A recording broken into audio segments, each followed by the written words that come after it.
Chapter 8, Against Too General an Acquaintance and Inconvenient Freedoms in Conversation. Open not thine heart to every man, but make choice of prudent and religious persons to discuss thy affairs to. Frequent not the company of young men and strangers.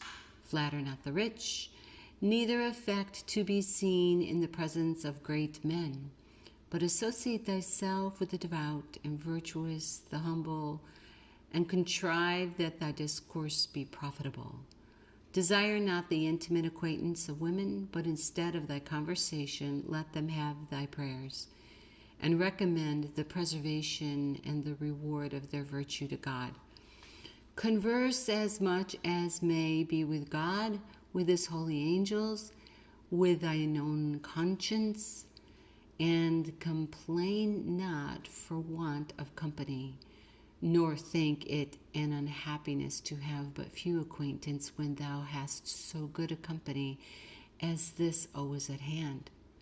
Our charity indeed should be universal and extend to all mankind, but it is by no means convenient our friendships and familiarities should do so.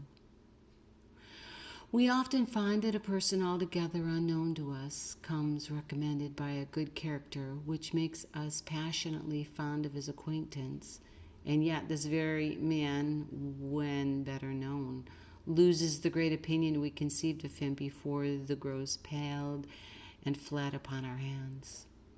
And this, we may be sure, is no less likely to prove our own case, for the persons with whom we hope to ingratiate ourselves by a freer acquaintance frequently discover some ill quality in us which makes us less acceptable, and therefore, in prudence and tenderness to ourselves and others both, we should be sparing in our intimacies, because it so very often happens that the most perfectly men are understood, the less they are esteemed.